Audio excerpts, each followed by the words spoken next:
요소수 대란 사태가 이어지고 있는 가운데 더불어민주당 이재명 후보가 당 지도부와 함께 긴급 점검 회의를 주재합니다. 후보로 선출된 이후 곧바로 민생, 청년 행보를 보였던 국민의힘 윤석열 후보. 오늘은 별다른 공개 일정 없이 선대위 구성에 주력할 것으로 보입니다. 취 기자 연결해서 자세히 알아보겠습니다. 황혜경 기자. 네, 국회입니다. 네, 먼저 민주당 이재명 후보 소식부터 좀 보죠. 당에서 준비한 요소수 긴급 점검 회의에 오늘 참석한다고요? 네, 그렇습니다. 민주당은 오늘 오후 이재명 대선 후보가 참석한 가운데 윤호중 원내대표 등 당 지도부가 모여 요소수 관련 긴급 점검 회의를 엽니다.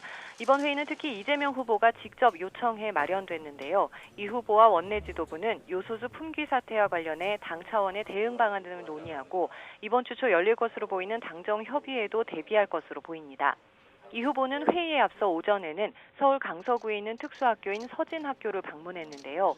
지난 5일에는 대구 서문시장을, 어제는 청년이 거주하는 공공주택을 방문한 데 이은 민생 행보로 풀이됩니다. 서진학교는 당초 지난 2014년 설립 계획이 세워졌지만 지역 주민들의 반발이 거세 좌초 위기에 놓였던 곳으로 주민 토론회에서 학부모 수십 명이 무릎을 꿇고 학교 설립을 요청하는 모습이 SNS 등을 통해 퍼지면서 화제가 되기도 했는데요.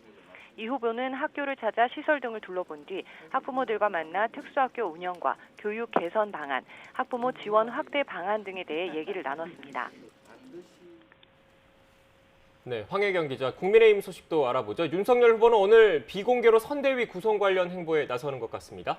네, 그렇습니다. 국민의힘 후보로 선출된 이후 어제는 이른 아침부터 민생과 청년 관련 행보를 보였던 윤 후보는 오늘은 별다른 공개 일정은 없습니다. 다만 이준석 대표와 만나 이달 중 마무리 짓기로 한 선대위 구성과 관련해 당 안팎의 인사들을 만나며 관련 논의에 나설 것으로 알려졌는데요.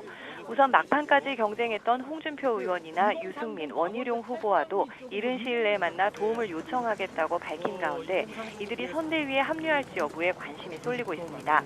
이와 관련해 홍준표 의원은 앞서 선거 결과에는 깨끗이 승복한다고 했지만 비리 의혹 대선에는 참여할 생각이 없다며 선대위 참여 가능성에는 선을 그었는데요. 윤 후보는 홍 의원의 낙선 인사가 자신의 후보 수락 연설보다 빛났다며 원팀 대선을 치르자고 호소하고 나서 이 같은 구애의 손짓이 통할지 관심입니다. 그 밖에도 그간 윤 후보를 사실상 지지해온 김종인 전 비대위원장의 거취 문제도 관심인데요. 당 안팎에서는 김 전 비대위원장이 총괄 선대위원장으로 국민의힘 선대위를 이끌 것으로 전망하는 가운데 윤 후보와 김 전 위원장이 언제쯤 만날지 또 김 전 위원장이 총괄 선대위원장직을 수락할지 여부에도 이목이 집중되고 있습니다. 지금까지 국회에서 YTN 황혜경입니다.